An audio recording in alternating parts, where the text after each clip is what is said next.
Tangan may ison, let's all stand up once again. Dali rin itong wali karon, amen? So let's all stand up. Unya, dunay duha ka mag-amigo ba? Si Juan ug si Pedro.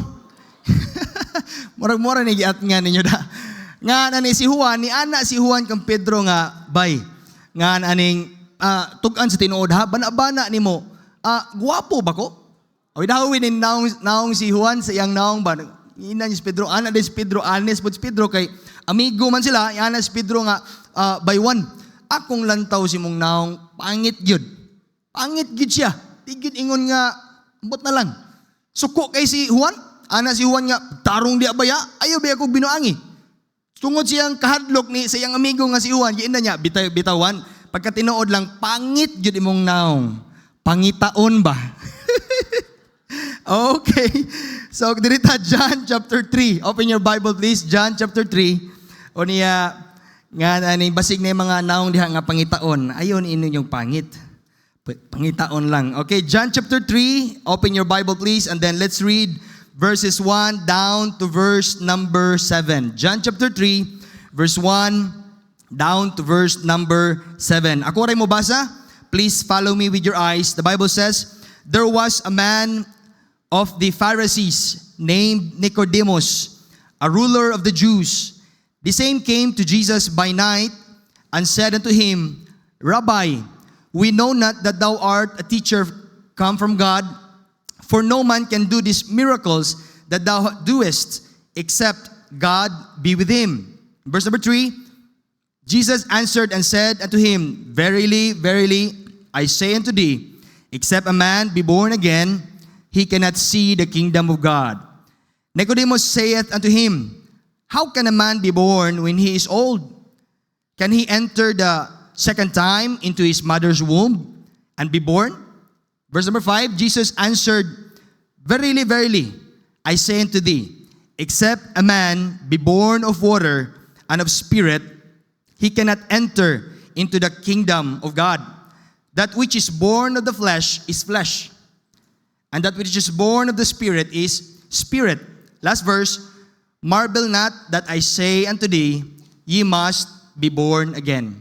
Now this morning, mga ison, I'd like to preach to you the title of God's message this morning, Truly Born Again. Okay? Truly Born Again. Ang puta, Lord, salamat kaayo for this wonderful morning, Amahan.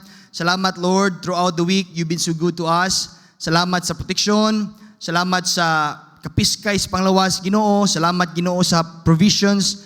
Salamat, Ginoo, nga makasimba mi today in spirit and in truth. Lord, nag-ampo ko, please, forgive us sa tanang kalapasan, Lord, nga nabuhat namo, wag ka mahimaya. Nagpray ko, Lord, nga himo aming takos sa pagpaminaw sa imong pulong karon.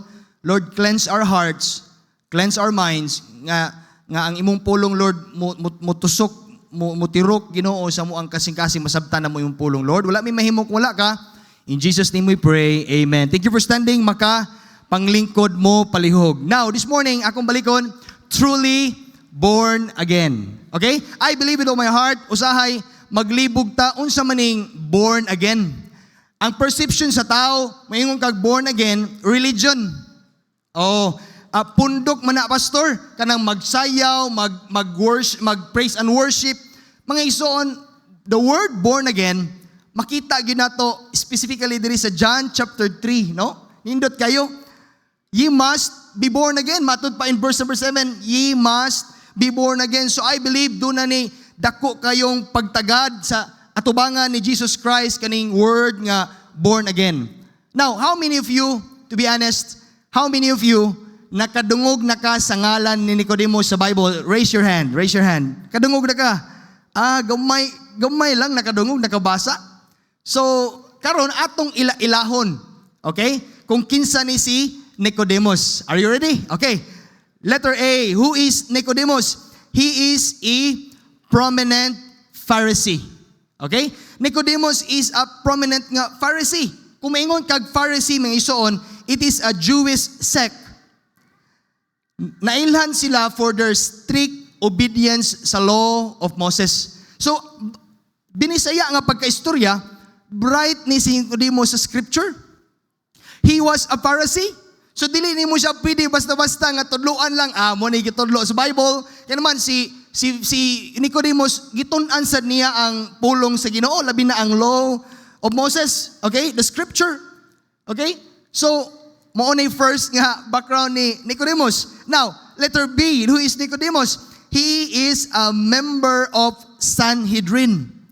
So when you talk about Sanhedrin, it is the highest Jewish ruling council and court during the time of Jesus. So banaba mga igsoon, in other words, kani si Nicodemus nagtrabaho siya or member siya, part siya sa korte dito sa Israel. So maayo siya, maalamon siya sa balaod sa Dios, which is kaning Bible, the scripture. And then dili lang kana, he is also, kanang branded nga kabalo siya sa balaod sa kalibutan, labi na sa balaod sa mga Hudyo. So grabe ang background ani Nicodemus. And then I tell you, being a member of the court, kay member, part man siya sa court, it entails a huge amount of salary. Nasabtan ani mo mga ison? Sabot pasabot kani si Nicodemus, dako ni siya income. Dako ni siya sweldo. However, in John chapter 19, in verse number 39, we have a glimpse, makita na to, a small glimpse kung unsa ang socio-economic status ni Nicodemus. Now, sa dihang namatay si Jesus Christ, usa si Nicodemus sa mihatag og mga mahalon nga pahumot kang Jesus Christ. Usa si Nicodemus, ato lang tawon, in John 19, in verse number 39, please.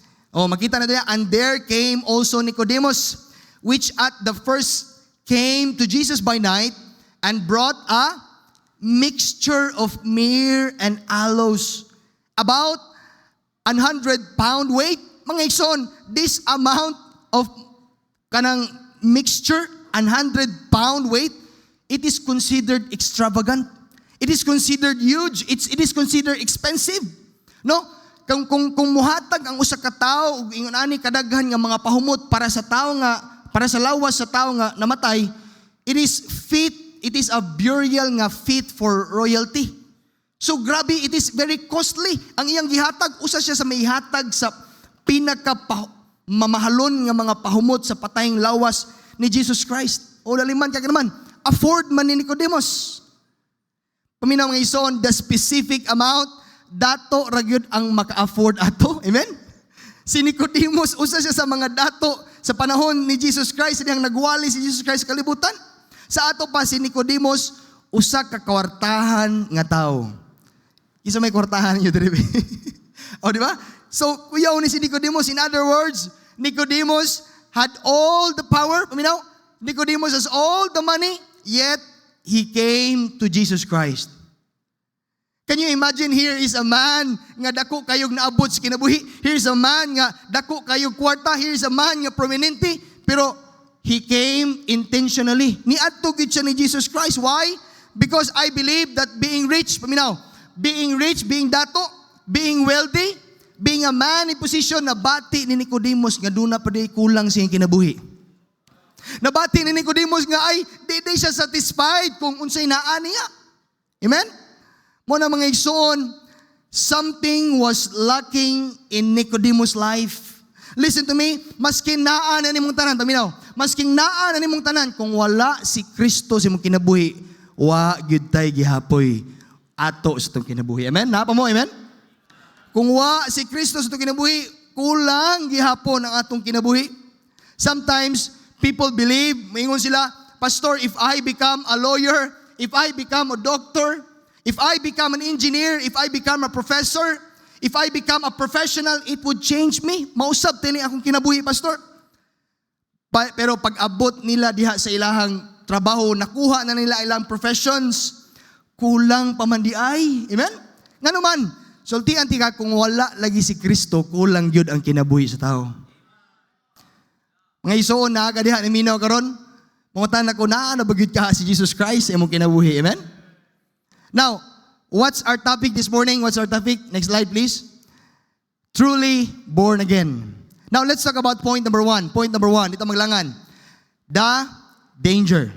Let's talk about the danger. And so, si Nicodemus came to Jesus Christ. Amen? Salamat ta nga wa siya masayop sa iyang giadtuan. Salamat ta nga si Nicodemus wala siya masayop sa tao nga iyang giduulan. He came to the right man. Even though taas kayong estado sa kinabuhi si Nicodemus, daghan kay siya nakabot nga mga material nga panalangin sa kalibutan, and yet, paminaw, Jesus Christ fearlessly, Jesus Christ courageously warned Nicodemus of the danger of eternity without being born again. Sabta ninyo, Jesus Christ, wala siya magtumpik-tumpik, wala siya magtago-tago kay Nicodemus, giingnan niya si Nicodemus, there is a danger of eternity without being born again. Do na daay danger kung dili ka matao pag-usap. Mo nang giingnan ni Jesus Christ si Nicodemus, ye must be born again. Mo na nga kita ayaw gyud kahadlok og share sa gospel sa mga tawo nga makasala. Amen? Ayaw kaulaw, may nga, pastor, mauwaw man ko, kay murag arangan man siya kaysa nako. Pastor, murag dako man siya naabot kaysa nako. Paminaw, ang kaluwasan walay labot kung unsay naabot nato diri sa kalibutan. Amen? Walay labot. Maski pag madato na, mapobre, iyano lang nga tao, naa sa uma, classmate nimo, katrabaho nimo, suginli sa maayong balita. Amen? Ikaw malimot, doon tayo member diri. Grabe yun.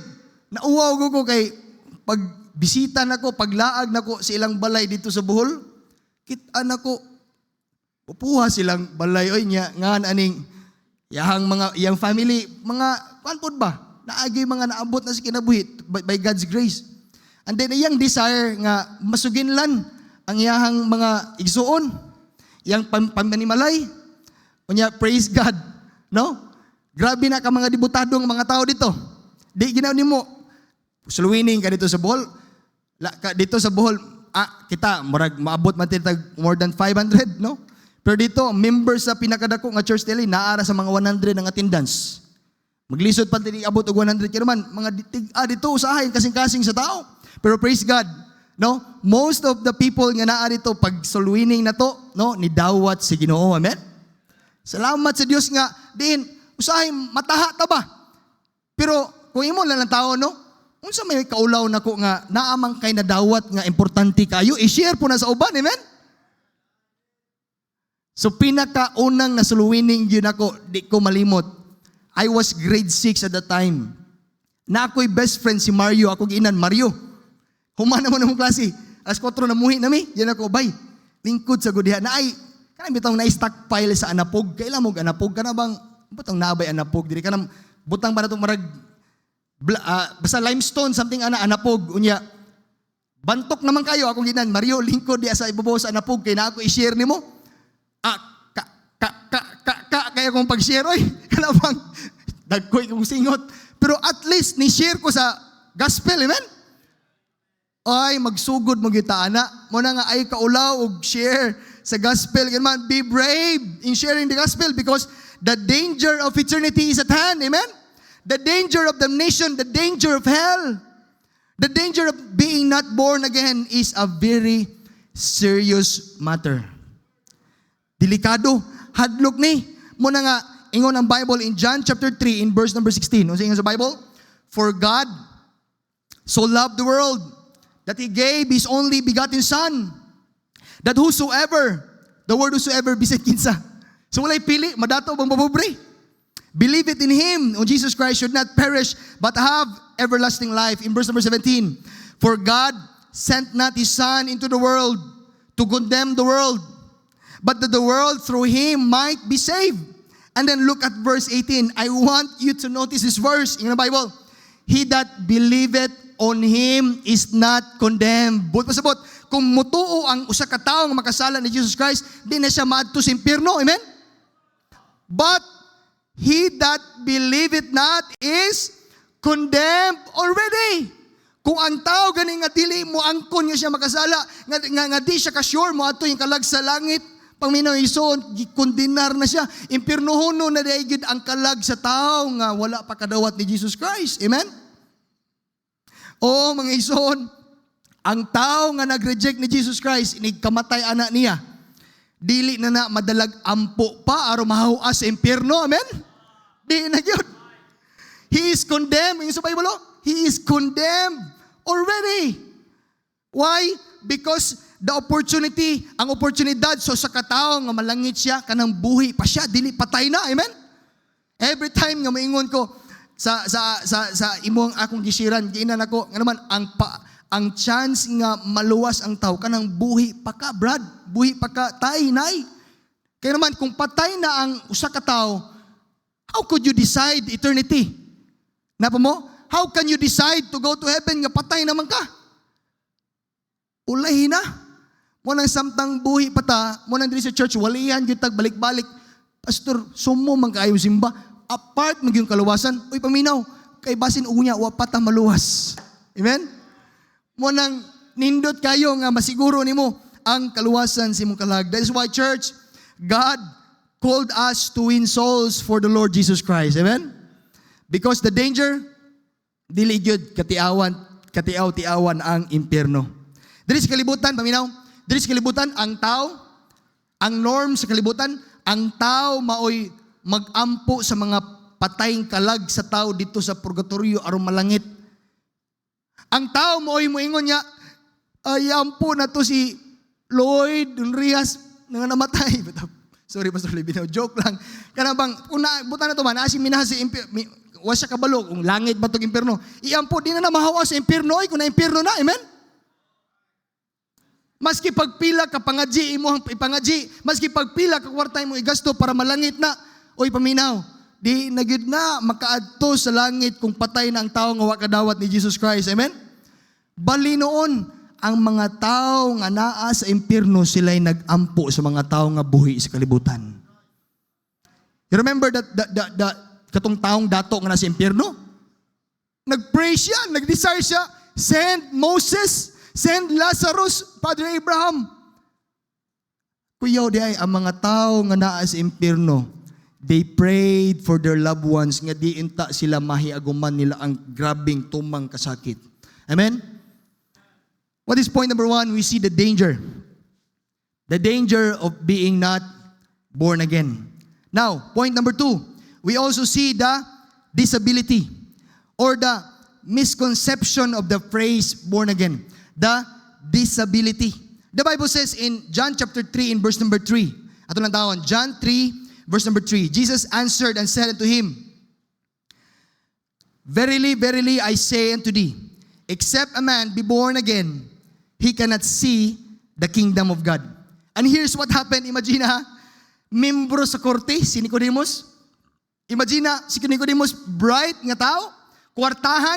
Could you imagine, taas o naabot sa kinabuhi, pero si Nicodemus taon, wa siya kasabot sa giingon ni Jesus Christ.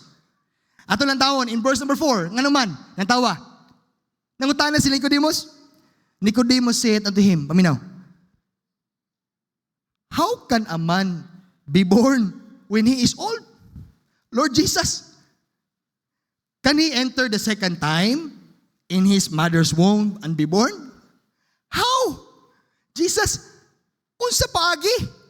In verse number 9, nantawa, another verse, nantawa, Nicodemus answered and said unto him, how can these things be? Grabe, kaingon siya, question mark kayo sa bright ganing nga tao. Para si Sanhedrin, bright kay si Nicodemus mo ay makalupi ka na niya. Pero murag nahimo siyang ignorante sa Pangginoo nga butang. Amen? Nasabtan ninyo? Listen, Nicodemus did not understand the words of the Lord Jesus Christ. Again, he has the highest degree, no? The noblest job among the Jews, but wala siya nakasabot sa mga espirituhanong butang sa Ginoo. Mga igsonan, paminaw, dili pasabot nga taas na kay kag degree, na atay mga degree, taas kay kag unsa profession sa imong kinabuhi. Ato na yung i-equate ang atong pagsabot sa pulong sa Ginoo. Amen? Di na pasabot. Amen? That is why, daghan kayo mga tao nga tag-as kay grado, mga tao nga daghan kayo naabot sa kinabuhi, pero dili mo tuog Ginoo. Sabta ninyo? Bright man unta, pero lisod kay patuhuon sa Ginoo. The man who mastered the law, paminaw, Nicodemus, the man who mastered the law, who became a member of the court, could not comprehend the things of God.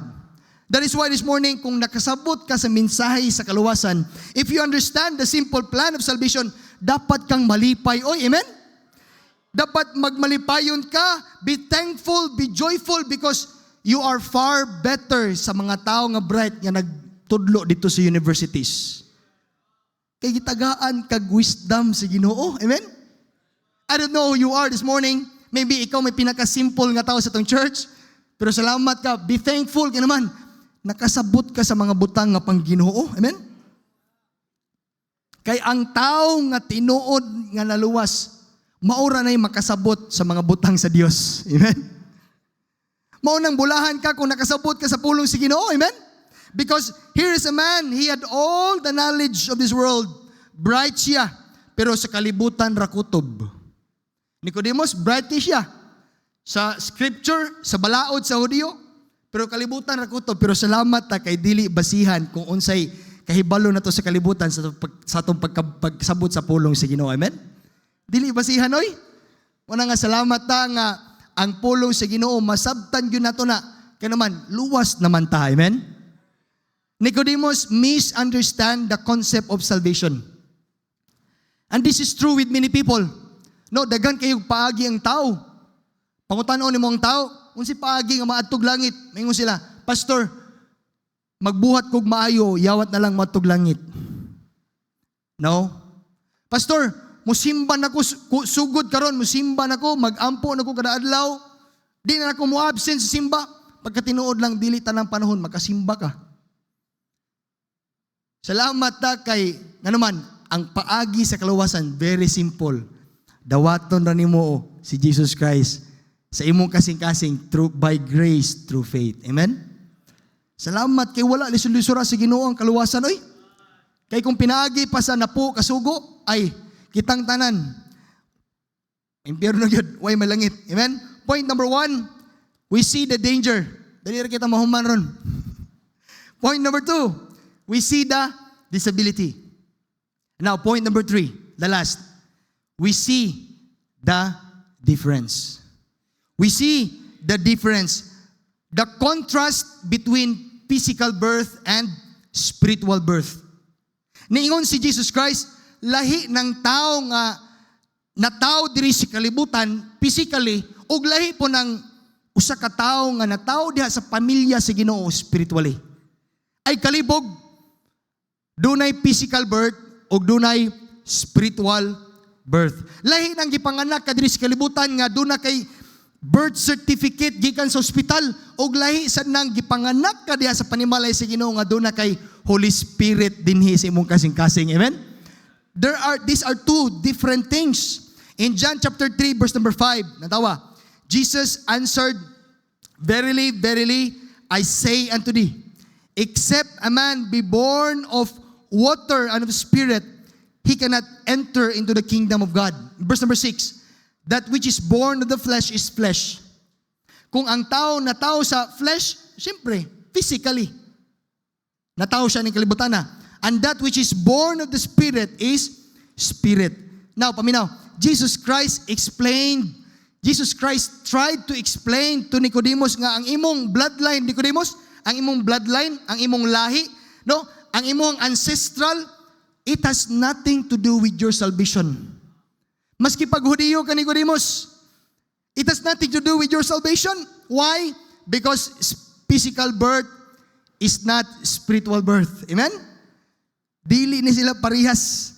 In other words, this morning, paminaw, mga ginikanan, but pasabot ba, ikaw parents, saved na ka this morning, nangalagad ka sa Ginoo this morning, faithful ka nga nagsimba sa Ginoo this morning, nagpasabot ba nga imong anak, automatically luwas na, dili?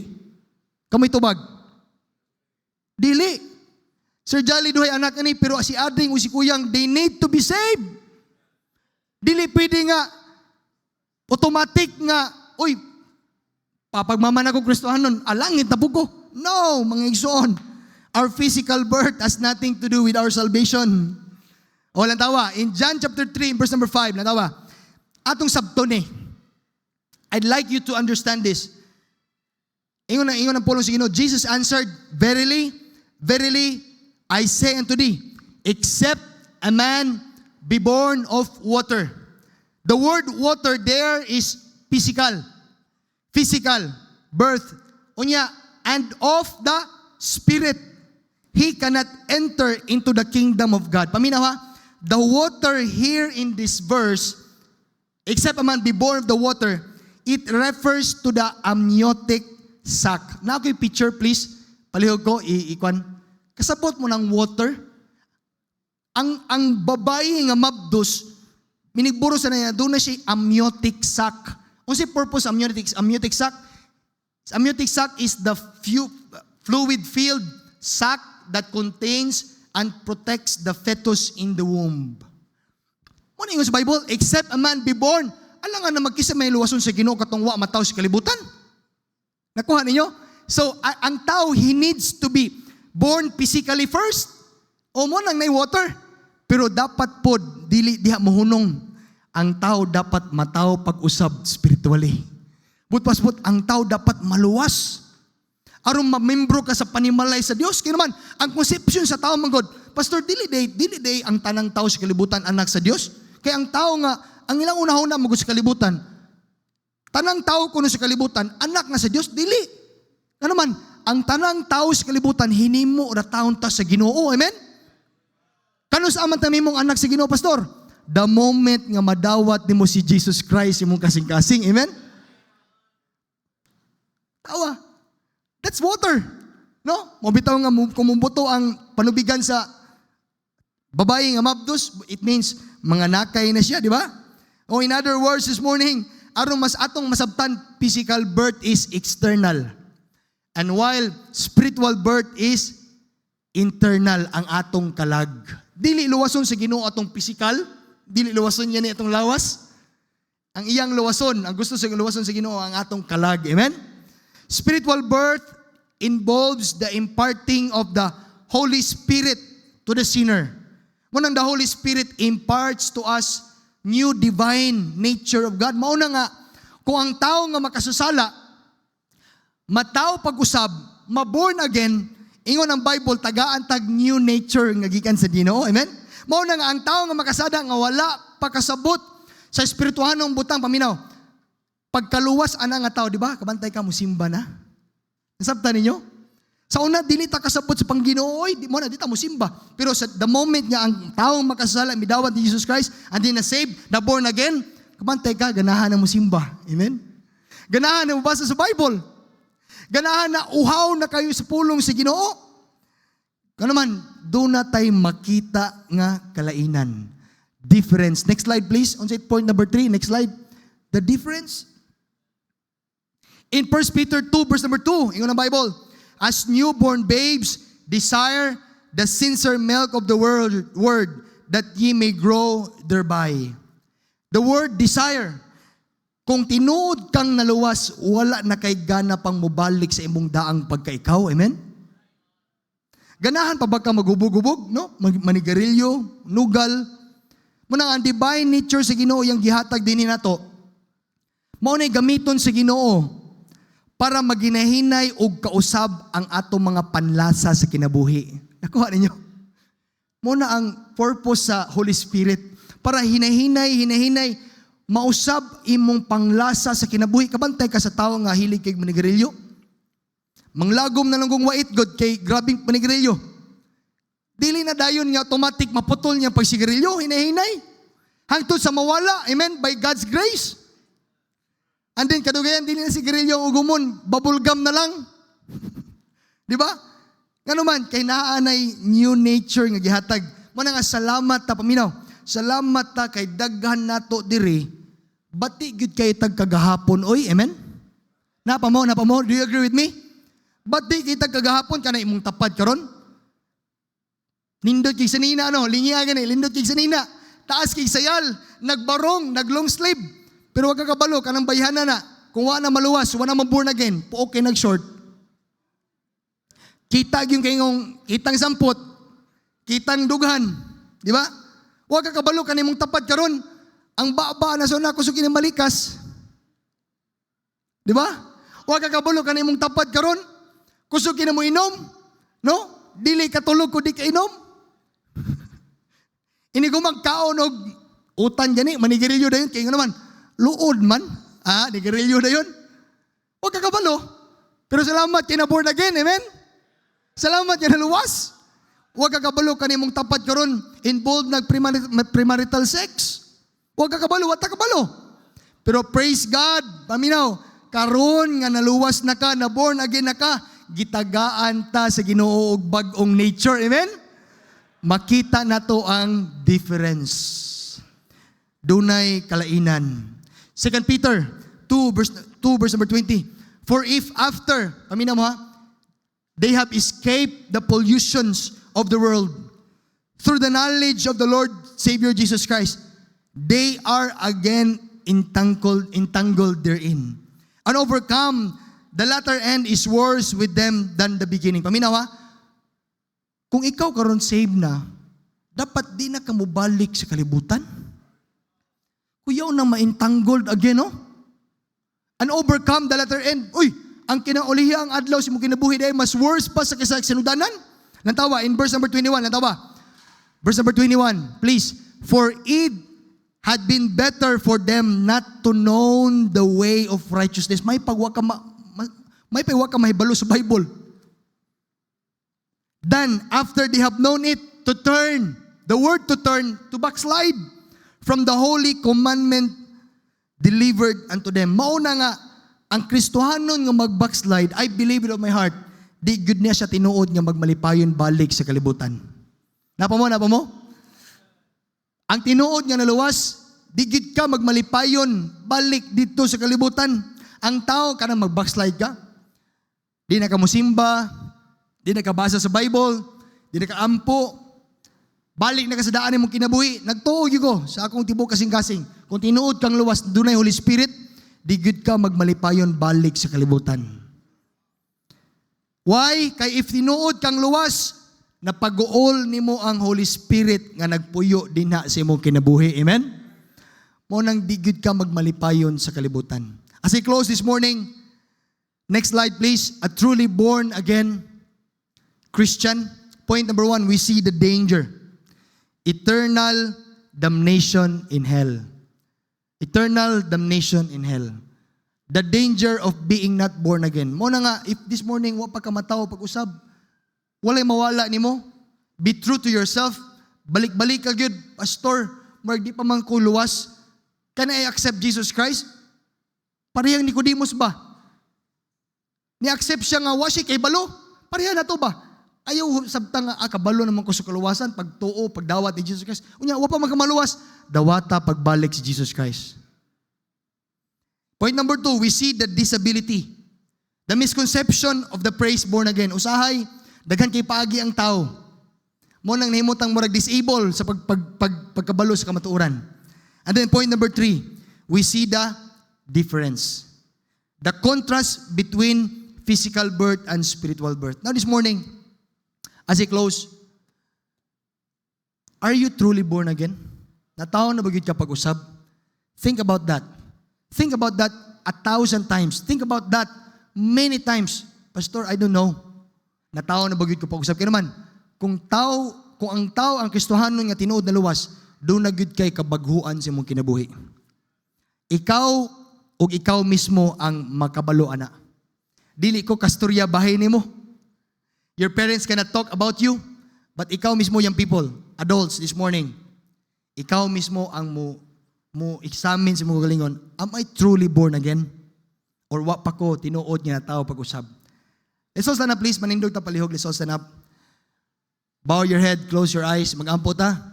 Inong Dios, amahan na mo langit noon, daghan kayong salamat. Imong pulong Lord, nawali na.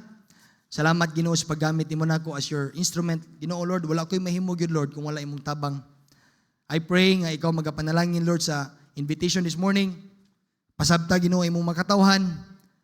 Lord Holy Spirit, speak to them. I don't know say leading nimo silang kinabuhi, but if we have a member here sa mong church nga pa maluwas, young people, adults, please Lord Holy Spirit, tanduga tao ng ilang kasing-kasing. Doon na may bisita karon this morning, wa pa maluwas Lord, please Lord Holy Spirit, paki-istoryahi ang iyang kasing-kasing. Continue to bow your head, to close your eyes. Wala maglingi-lingi, mga igsoon. We have another invitation. Padayon sa pagduko sa inyong ulo, pagpiyon sa inyong mata, sama sa gingon ni Pastor Ging, ganina, may binaay, usan nato dere, or ayaw i-assume nga luwas na ka. Basin dugay na ka nagsimba. Pero naapay dako nga pangutana, question sa imong kasing-kasing. Kinahanglan ka ma-born again. Kinahanglan mo dawaton si Kristo as your personal Savior. Kisa man diri karon nga, Pastor, dawaton ako si Kristo isip akong personal og bugto nga manluluwas. Kay nabatin ako, Pastor, kulang pa gyud. There's something lacking sa akong kasing-kasing tungod kay wala na ko'y relasyon sa Ginoo. Pwede ba nimo maisa imong tuo nga kamot? Nga moingon ka timailhan nga, Pastor, dawaton ako si Kristo. Naa ba? Naa ba? Naa ba diri karon sa tong taliwala? Pastor, dawaton ako si Kristo. Dawaton ako isip akong personal og bugto nga manluluwas. I presume that every one of us nakadawat na ni Kristo as your personal Savior. Alang sa mga Kristohanon, kung nasabtan nimo ang mensahe sa pulong sa Dios, ayaw paglangay, pakig-istorya diri sa atubangan. Ari sa atubangan, pakig-istorya. Maybe, dugay na tanang simba, dugay na kang Kristohanan, but still, naapay sala nga nagapos ta. Nga gusto nimo karon ikumpisal sa Ginoo, Lord, please, tabangi ko. Kay nagpuyo na pag-isala Ginoo nga nagapos ko niini. Lord, tabangi ko. Dili ko gusto Ginoo nga magpuyo sa kinabuhi sa pagpakasala. Maybe na ay mga lapses nga nabuhat na to diha sa Ginoo. Karon ang time nga moduol ta sa Ginoo, mangayo tag pasaylo. Mangayo tag tabang sa Ginoo. Lord, giyahi ko. Tabangi ko Ginoo. Tagaay ko kuso Ginoo nga makaresist sa mga butang nga dili ikalipay nimo. Lord, salamat sa mensahe. Pasalamati ang Ginoo.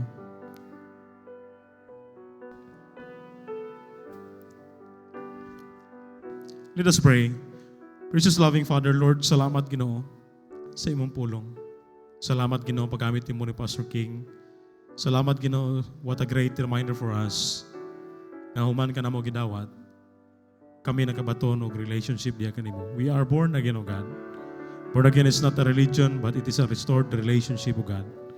Ginoo, nakakita ka karon Ginoo sa imong mga kanakan na sa tubangan. Kneel down and pray. Naghangyo diha kanimo amahan. I know nasayod ka sa ilang mga paghangyo, pagsangpit diha kanimo, O God. Ginoo, tabangi sila. Maybe naapay mga sala Ginoo nga among ikuptan, but Lord, please, tagaay mi kusog nga makalikay mi niini. Tabangi mi amahan. Dili mi perfecto Ginoo, nagsalig gyud mi Ginoo sa imong gahom ug grasya kaluoy. Pinagis tabang sa balang espiritu. Ikaw Ginoo magabless sa imong mag-anakan nga nasa tubangan. Ikaw Ginoo magapanalangin. Salamat Ginoo sa kadaugan. In Jesus name we pray. Amen and amen.